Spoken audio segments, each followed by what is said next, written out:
Hello all, welcome to my channel. Income from capital gain part 5.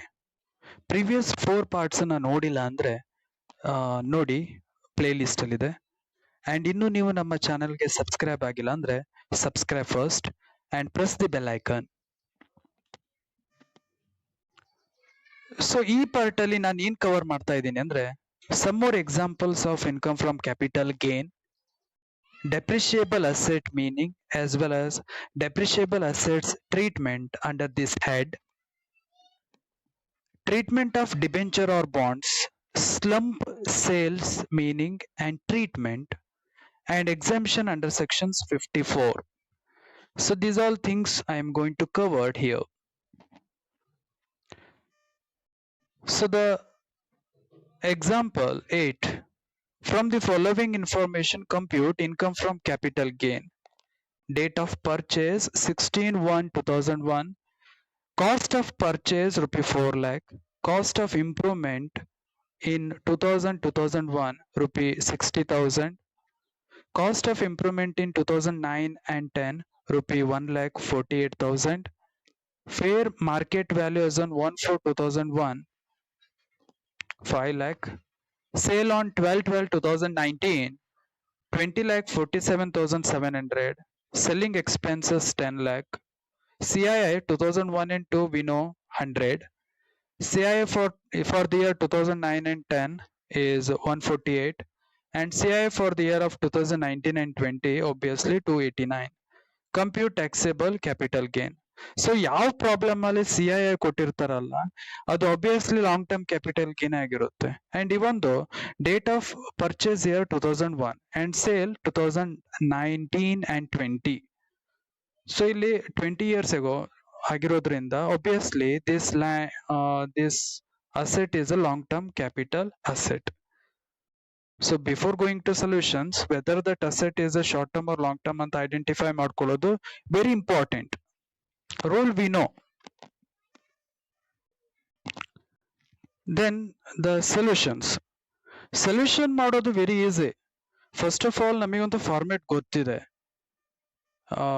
Long term capital gain ನ ಹೇಗೆ find out ಮಾಡೋದು ಅನ್ನೋ format ನಮಗೆ ಗೊತ್ತಿದೆ. ಆ ಬ್ಲಾಂಕ್ ಫಾರ್ಮೆಟ್ ಅನ್ನ ಬಿಡಿಸ್ಕೊಂಡ್ರೆ ಸಾಕು. Computation of income from capital gain for the assessment year 2020 and 20 particular and amount column and blank format ಏನೇನ್ ಬರುತ್ತಲ್ಲ full value of consideration less expenses everything blank format ಅನ್ನ ಬರ್ಕೋಬೇಕು. So full value of consideration is nothing but sales value. So ಈ problem ಅಲ್ಲಿ ಅವನು ಎಷ್ಟಕ್ಕೆ sale ಮಾಡಿದಾನೆ? Sales on 12/12/2019 20,47,700. So here net full value of considerations 20,47,700. got it? less expenses. So selling time ಅಲ್ಲಿ ಆಗಿರೋ expenses ಅನ್ನ ಇಲ್ಲಿ ಲೆಸ್ ಮಾಡಬೇಕು. Under this case selling expenses 10,000 ಕೊಟ್ಟಿದ್ದಾರೆ. ಸೊ 20,47,700 ಅಲ್ಲಿ 10,000 ಲೆಸ್ ಮಾಡಿದ್ರೆ ಬರೋ ರಿಸಲ್ಟ್ ನ ನೆಟ್ ಸೇಲ್ಸ್ ಕನ್ಸಿಡರೇಷನ್ ಅಂತ ಕರೀತಾರೆ. 20,37,700. ಆಫ್ಟರ್ ದಟ್ ಇದು ಲಾಂಗ್ ಟರ್ಮ್ ಕ್ಯಾಪಿಟಲ್ ಅಸೆಟ್ ಆಗಿರೋದ್ರಿಂದ ಕಾಸ್ಟ್ ಆಫ್ ಎಕ್ವಿಸಿಷನ್ಸ್ ನ ಇಂಡೆಕ್ಸ್ ಮಾಡಬೇಕು. So indexed cost of acquisition. But ಈ ಕೇಸಲ್ಲಿ ಡೇಟ್ ಆಫ್ ಪರ್ಚೇಸ್ 1/4/2001 ಗಿಂತ ಬಿಫೋರ್ ಆಗಿರೋದ್ರಿಂದ ಕಾಸ್ಟ್ ಆಫ್ ಎಕ್ವಿಸಿಷನ್ಸ್ ಅನ್ನ ಸೆಲೆಕ್ಟ್ ಮಾಡೋ ಟೈಮ್ ಅಲ್ಲಿ ಇಲ್ಲಿ fair market value then cost of purchase ಎರಡರ ನಡುವೆ ಕಂಪ್ಯಾರಿಸನ್ಸ್ ನಡೆಯುತ್ತೆ. ಯಾವ್ದು ಹೈ ಇರುತ್ತೋ that one is selected here. ಯಾವ್ದು ಹೈಯರ್ ಇರುತ್ತೋ, for example here cost of purchase 4 lakh ಇದೆ. Then fair market as on 1/4/2001 5 lakh ಇದೆ. Obviously 4 lakh and 5 lakh compare ಮಾಡಿದಾಗ 5 lakh is a more value, no? So here cost of acquisition here 5 lakh, not a 4 lakh. So here ಇದನ್ನ comparisons ಮಾಡಬೇಕಾಗುತ್ತೆ. Formula we know, index cost of acquisition equal cost of acquisition into 289 divided by CI for the year of purchase. So 5 lakh into 289 then divided by 100 ಯಾಕೆ ಅಂದ್ರೆ 1/4/2001 ಗಿಂತ before purchase ಆಗಿರೋದ್ರಿಂದ 2001 basic year ಹಿಂದೆ CII ತಗೋಬೇಕು. Basic year ಇನ CI 100. ಇದು calculations ಮಾಡಾದ್ಮೇಲೆ ಬರೋ result 14,45,000. Got it. Then less index cost of improvement.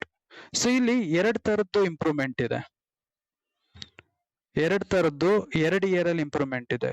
The cost of improvement on 2001 and 2, the cost of improvement in 2009 and 10. So ಒಂದು cost of improvement 2001 ಗಿಂತ before ಆಗಿದೆ. ಯಾವ cost of improvement 1/4/2001 ಗಿಂತ before ಆಗಿರುತ್ತೋ that improvement should be ignored. ಅಂದ್ರೆ ಈ cost of improvement ಅನ್ನ totally ignore ಮಾಡಿ.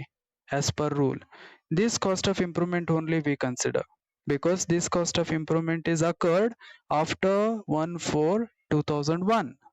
clear? ನಿಮಗೆ ನೋಟ್ ನೆನಪಿರ್ಬೋದಲ್ವಾ, ಥರ್ಡ್ ನೋಟ್ ಅಲ್ಲಿ ಆಫ್ಟರ್ ಫಾರ್ಮೇಟ್ ಥರ್ಡ್ ನೋಟ್ ಅಲ್ಲಿ ನಾನು ಕವರ್ ಮಾಡಿದ್ದೆ.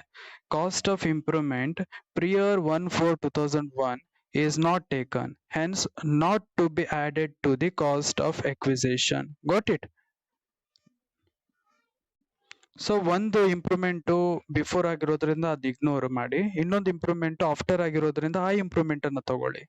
Cost of index cost of improvement formula we know. Cost of improvement into 289 divided by CI for the year of improvement.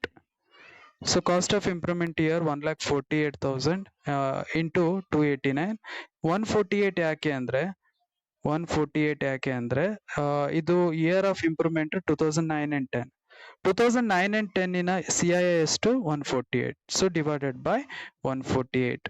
After calculation of this, the result is 2,89,000. ಇದಿಷ್ಟು less ಮಾಡಾದ್ಮೇಲೆ ಬರೋ result taxable income 3,03,700. Got it? ಇದ್ರ ಮೇಲೆ ಏನಾದ್ರು doubt ಇದ್ರೆ comment box ಅಲ್ಲಿ comment ಮಾಡಿ, ಆ ಡೌಟ್ ಅನ್ನ ನೆಕ್ಸ್ಟ್ ಕ್ಲಾಸ್ ಅಲ್ಲಿ ಕ್ಲಿಯರ್ ಮಾಡ್ತೀನಿ. Got it? So the next treatment it regards to depreciable asset. Depreciable assets ಗೆ ಇಂಡೆಕ್ಷನ್ ಮಾಡೋ ಅವಶ್ಯಕತೆ ಇಲ್ಲ. ಅದು asset depreciable asset R not ಅಂತ ನಮ್ಗೆ ಹೇಗ್ ಫೈಂಡ್ ಔಟ್ ಮಾಡೋದು ಸರ್ ಅಂತ ನಿಮಗೆ ಡೌಟ್ ಬರ್ಬೋದು. ಯಾವ ಅಸೆಟಿಗೆ WDV ರಿಟರ್ನ್ ಡೌನ್ ವ್ಯಾಲ್ಯೂ ಕೊಟ್ಟಿರ್ತಾರಲ್ಲ ಆ asset depreciable asset. So written down value ಕೊಟ್ಟಿರೋ asset depreciable assets, no indexation for depreciable assets. got it? For example, this question it is: in WDV of plant A as on 1/4/2019 was rupee 13 lakh. On June 25th 2019 the company sold it for rupee 15 lakh and incurred rupee 50,000 as a selling expenses. So ಇದು ಈ problem ಅಲ್ಲಿ WDV ಕೊಟ್ಟಿದ್ದಾರೆ. So this asset is a depreciable asset. Got it? So ನಾವು solution is very simple one. So here the plant is a asset, full value of consideration 15 lakh, less expenses 50,000, net consideration 14,50,000, less WDV as on 1/4/2019 13 lakh, then short term capital gain 1,50,000. Even though depreciable assets long term capital asset ಆಗಿದ್ರೂ ಕೂಡ WDV ಕೊಟ್ಟಿದ್ದಾರೆ ಅಂದ್ರೆ that asset should be treated like a short term capital asset and that gain should be a short term capital gain itself. Got it? The next treatment, the next one, it relates to debenture and bonds. So in case asset debenture bond ಆಗಿದ್ರೆ ಅವಾಗ debenture bond long term capital asset ಆಗಿದ್ರು ಕೂಡ ಆ cost of ಎಕ್ವಿಸೇಷನ್ ಅನ್ನ index ಮಾಡೋ ಅವಶ್ಯಕತೆ ಇಲ್ಲ as per income from capital gain rule. So no indexation for debentures or bonds. So problem ಅಲ್ಲಿ ಡಿಬೆಂಚರ್ಸ್ ಆರ್ ಸೋಲ್ಡ್ ಅಥವಾ ಬಾಂಡ್ ಕೊಟ್ಟಿದ್ರೆ ಆ debenture long term capital asset ಆಗಿದ್ರು ಕೂಡ ಅದನ್ನ ಇಂಡೆಕ್ಷನ್ ಮಾಡೋ ಅವಶ್ಯಕತೆ ಇಲ್ಲ. Indexation is not available to the debentures or bond even though that one is a long term capital assets. They are long term, hence only cost of acquisitions to be deducted from the consideration. Remember this, ಯಾಕೆಂದ್ರೆ 15 marks question ಅಲ್ಲಿ 5-6 transactions asset ಕೊಟ್ಟಿರ್ತಾರೆ, ಅದ್ರಲ್ಲಿ ಇದು ಒಂದು ಆಗಿರಬಹುದು. ಅದಕ್ಕೋಸ್ಕರ remember suppose debenture ಅಥವಾ bond ಅಂತ ಕೊಟ್ರೆ ಅದು ಲಾಂಗ್ ಟರ್ಮ್ ಕ್ಯಾಪಿಟಲ್ ಅಸೆಟ್ ಆಗಿದ್ರು ಕೂಡ ಅದ್ರ ಕಾಸ್ಟ್ ಆಫ್ ಎಕ್ವಿಸಿಷನ್ಸ್ ಅನ್ನ ಇಂಡೆಕ್ಸ್ ಮಾಡೋ ಅವಶ್ಯಕತೆ ಇಲ್ಲ. No indexation for debentures or bonds. Got it? Then next one is a slump sales. ಈ ಮೀನಿಂಗ್ ಅನ್ನ ಕ್ವಶನ್ ಪೇಪರ್ ಅಲ್ಲಿ ಕೇಳಿದ್ದಾರೆ. ಈ ಒಂದು ಸ್ಲಮ್ ಸೇಲ್ ಅನ್ನ ಟ್ರೀಟ್ಮೆಂಟ್ ಹೇಗ್ ಮಾಡ್ತಾರೆ ಅನ್ನೋ ಕ್ವಶನ್ ಪೇಪರ್ ಅಲ್ಲಿ ಕೇಳಿದ್ದಾರೆ. ಬಟ್ ಪ್ರಾಕ್ಟಿಕಲಿ ಇನ್ನವರೆಗೂ ಕೇಳಲಿಲ್ಲ, ಕೇಳೋದು ಇಲ್ಲ. But slump sale meaning even treatment ನ ನಿಮ್ಮ ಕ್ವಶನ್ ಪೇಪರ್ ಅಲ್ಲಿ ಕೇಳಿದ್ದಾರೆ. ಸೊ ನಾನು ಯೂನಿಟ್ ವೈಸ್ ಕವರ್ಡ್ ಆದ್ಮೇಲೆ unit wise every year question ಪೇಪರಿನ ಸೊಲ್ಯೂಷನ್ಸ್ ಕೂಡ ಅಪ್ಲೋಡ್ ಮಾಡ್ತೀನಿ. ಸೊ ಅದಕ್ಕೋಸ್ಕರ ನಿಮಗೆ ಈಸಿಲಿ ಅಂಡರ್ಸ್ಟ್ಯಾಂಡ್ ಆಗ್ಲಿ ಅದಕ್ಕೋಸ್ಕರ ನೀವು ಸಬ್ಸ್ಕ್ರೈಬ್ ಆಗಿ ಅಂಡ್ ನನ್ನ ವಿಡಿಯೋನ ಆದಷ್ಟು ಶೇರ್ ಮಾಡಿ and support it. No, then slum sales means sale of all assets in the business without identifying the cost, value, year of purchase, etc. Suppose ಒಬ್ಬನ ಹತ್ರ ಪ್ಲಾಂಟ್ ಇದೆ, ಓಕೆ, ಆ ಪ್ಲಾಂಟ್ ಅನ್ನ ಸೇಲ್ ಮಾಡಿದಾನೆ. ಬಟ್ ಆ plant related ಅವನಿಗೆ ಯಾವುದೇ ರೀತಿ ಪರ್ಚೇಸ್ ಕಾಸ್ಟಿನ ಪ್ರೂಫ್ ಇಲ್ಲ, ಯಾವ ಇಯರ್ ಅಲ್ಲಿ ಪರ್ಚೇಸ್ ಮಾಡಿದಾನೆ ಅನ್ನೋದು ಕೂಡ ಪ್ರೂಫ್ ಇಲ್ಲ. ಸೊ ಅಂತ ಅಸೆಟ್ ಅನ್ನ ಅವ್ನು ಸೇಲ್ ಮಾಡಿದಾನೆ. ಅಂತ ಸೇಲಿಗೆ ಸ್ಲಮ್ ಸೇಲ್ಸ್ ಅಂತ ಕರೀತಾರೆ. ಸೊ ಯಾವುದೇ ರೀತಿ ಡೀಟೇಲ್ಡ್ ಪರ್ಚೇಸ್ ಡೀಟೇಲ್ ಆಗಿ, ಸೇಲ್ಸ್ ಡೀಟೇಲ್ಸ್ ಆಗ್ಲಿ ಅಥವಾ ಇಯರ್ ಆಫ್ ಪರ್ಚೇಸ್ ಆಗ್ಲಿ, ಯಾವುದೇ ರೀತಿ ಇನ್ಫಾರ್ಮೇಶನ್ಸ್ ಇಲ್ಲದ ಅಸೆಟ್ ಸೇಲ್ ಆಯ್ತು ಅಂದ್ರೆ ಆ ತರ ಅಸೆಟ್ ಅನ್ನ ಸ್ಲಮ್ ಸೇಲ್ಸ್ ಅಂತ ಕರೀತಾರೆ. ಸೊ ಈ ತರ ಸೇಲ್ಸ್ ಏನಾದ್ರು ಸೇಲ್ ಆಯ್ತು, ಈ ತರ ಅಸೆಟ್ ಏನಾದ್ರು ಸೇಲ್ ಆಯ್ತು ಅಂದ್ರೆ under the income from capital gain ಯಾವ ತರ ಟ್ರೀಟ್ಮೆಂಟ್ ಆಗುತ್ತೆ ಅಂದ್ರೆ, so this is a treatment and very important one. This treatment is very important one, but not practically 2 marks ಕೇಳಿದ್ದಾರೆ. In this case, the WDV of the asset, return on value of the asset, is taken as a cost of acquisition. Indection is not allowed. If undertaking is of 36 months old or more, it result in long-term capital gain. Otherwise, it result in short-term capital gain. So, slum sale idre cost of acquisition ಅಷ್ಟೇ deduct ಆಗುತ್ತೆ, ಅದನ್ನ index ಮಾಡೋ ಅವಶ್ಯಕತೆ ಇಲ್ಲ. And result whether capital gain or long term capital gain ಅಂತ ತಕೊಂಡು result ಬರೆಯೋದಾದ್ರೆ it depend on rule. Suppose ಆ ತರದ ಅಸೆಟ್ ಲೆಸ್ ದೆನ್ 36 ಮಂತ್ ಅವನ ಹತ್ರ ಹೋಲ್ಡ್ ಆಗಿದ್ರೆ that one is a short term capital gain. More than 36 month ಅವನ ಹತ್ರ ಹೋಲ್ಡ್ ಆಗಿದ್ರೆ that gain is a long term capital gain. So this one is very important one. The next one is exemptions. Exemption is very very important one. ಏನಪ್ಪ ಇದು exemption ಅಂದ್ರೆ, ನಮಗೆ already format ಗೊತ್ತಿದೆ, format of computing long term capital gain. ಅದರಲ್ಲಿ indexation for the cost of improvement ಆದ್ಮೇಲೆ exemption ಅಂತ ಒಂದು ಬರುತ್ತೆ ನೋಡಿ, ಎಕ್ಸಾಮ್ಷನ್. ಸೊ ಇದನ್ನ ನಾನು ಇಲ್ಲಿ ಕವರ್ ಮಾಡ್ತಾ ಇದ್ದೀನಿ. Exemptions are very important one to attend 50 marks questions. So ಈ ಎಕ್ಸಾಮ್ಷನ್ಸ್ ಯಾವ್ಯಾವ್ದು ಬರುತ್ತೆ ಅಂತ ನೋಡೋಣ. So under the income from capital gain totally 8 exemptions ಗಳು ಬರುತ್ತೆ. ಯಾವ್ಯಾವ ಎಕ್ಸಾಮ್ಷನ್ಸ್ ಅಂದ್ರೆ under section 54, under section 54B, under section 54D, under section 54EC, under section 54F, under section 54G, under section 54GB and under section 54EE ಇವೆಲ್ಲ ಬರುತ್ತೆ. Okay, so out of that 8 exemptions of capital gain, here I am going to cover the first exemption under section 54. So exemption under section 54 ಅಂದ್ರೆ ಏನಪ್ಪಾ? Suppose assessee ಹತ್ರ ತನ್ನಲ್ಲಿರುವಂತ residential house ನ sale ಮಾಡಿ ಮತ್ತೊಂದು residential house ನ, ನೀವು residential house ನ purchase ಮಾಡಿದ್ರೆ ಅವನು ಈ ಎಕ್ಸಾಮ್ಷನ್ ಅಂಡರ್ ಸೆಕ್ಷನ್ 54 ಅಲ್ಲಿ ಕ್ಲೇಮ್ ಮಾಡಬಹುದು. Got it? ಫಾರ್ ಎಕ್ಸಾಂಪಲ್ ನನ್ನ ಹತ್ರ ಒಂದು ರೆಸಿಡೆನ್ಷಿಯಲ್ ಹೌಸ್ ಇದೆ, ಓಕೆ, ಆ ರೆಸಿಡೆನ್ಷಿಯಲ್ ಹೌಸ್ ಅನ್ನ ಸೇಲ್ ಮಾಡ್ತೀನಿ, ಸೇಲ್ ಮಾಡಿ ಅಗೇನ್ ರೆಸಿಡೆನ್ಷಿಯಲ್ ಹೌಸ್ ಅನ್ನ ಪರ್ಚೇಸ್ ಮಾಡ್ತೀನಿ.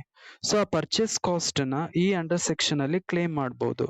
But one thing, residential house equal to residential house only.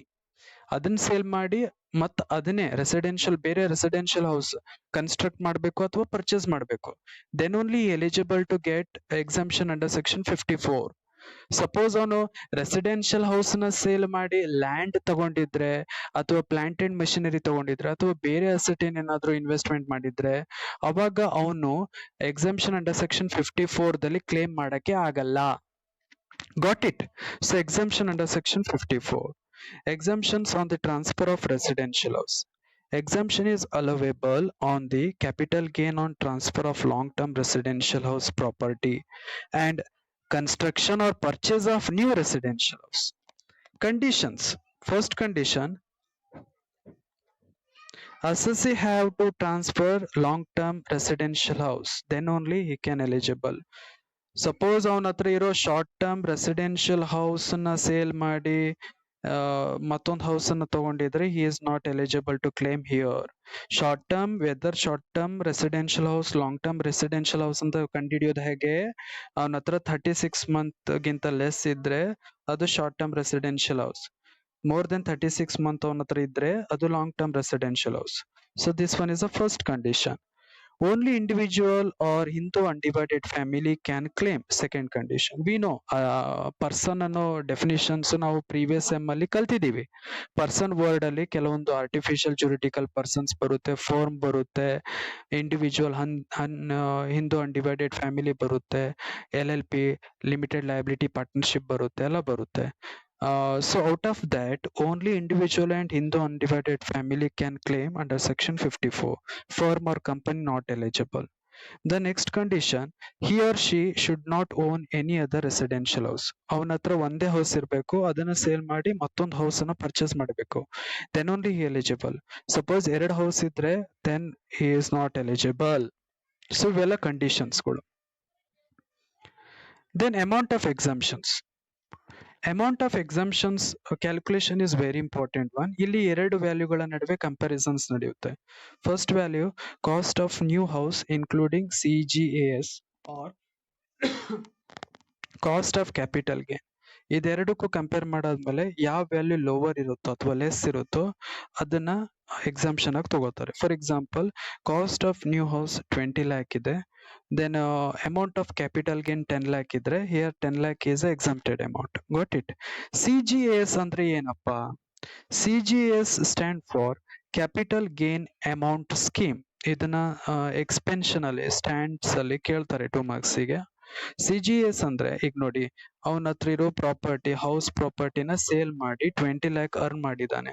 20 lakh ಇನ್ನೊಂದು ಸಡನ್ಲಿ ಹೌಸ್ ಸಿಗಲ್ಲ. ಆ ಹೌಸ್ ಸಿಗೋವರೆಗೂ ಆ 20 lakh ಅನ್ನ ಈ ಅಕೌಂಟ್ ಅಲ್ಲಿ ಅವನು ಡೆಪಾಸಿಟ್ ಮಾಡಿ ಇಡಬಹುದು. ಅಂತ ಅಕೌಂಟಿಗೆ CGAS ಅಂತ ಕರೀತಾರೆ. So capital gains account scheme. These schemes is allow individual to safeguard their long-term capital gains until they are able to invest. It has specified in section 54. That kind of scheme is called as a CGS. Got it? So amount of exemptions na ಈ under section 54 ಅಲ್ಲಿ claim ಮಾಡೋ time ಅಲ್ಲಿ ಇದೆರಡು ವ್ಯಾಲ್ಯೂಗಳ ನಡುವೆ comparisons ನಡೆಯುತ್ತೆ. So which ever is lower that value is considered. Okay, so ಇಲ್ಲಿವರೆಗೂ cover ಮಾಡಿದ್ದನ್ನ notes ಅನ್ನ ನಾನು ಡಿಸ್ಕ್ರಿಪ್ಷನ್ ಬಾಕ್ಸ್ ಅಲ್ಲಿ ಲಿಂಕ್ ಅಲ್ಲಿ ಬಿಡ್ತೀನಿ, ಬೇಕಿದ್ದವ್ರು ರೆಫರ್ ಮಾಡ್ಬೋದು. ಏನಾದರೂ ಡೌಟ್ ಇದ್ರೆ ಕಮೆಂಟ್ ಬಾಕ್ಸ್ ಅಲ್ಲಿ ಕಮೆಂಟ್ ಮಾಡಿ. ದೆನ್ ವಿಡಿಯೋ ಇಷ್ಟ ಆದ್ರೆ ಲೈಕ್ ಮಾಡಿ. ಇನ್ನು ನನ್ನ ಚಾನೆಲ್ಗೆ ಸಬ್ಸ್ಕ್ರೈಬ್ ಆಗಿಲ್ಲ ಅಂದ್ರೆ ಸಬ್ಸ್ಕ್ರೈಬ್ ಆಗಿ. Thank you for watching.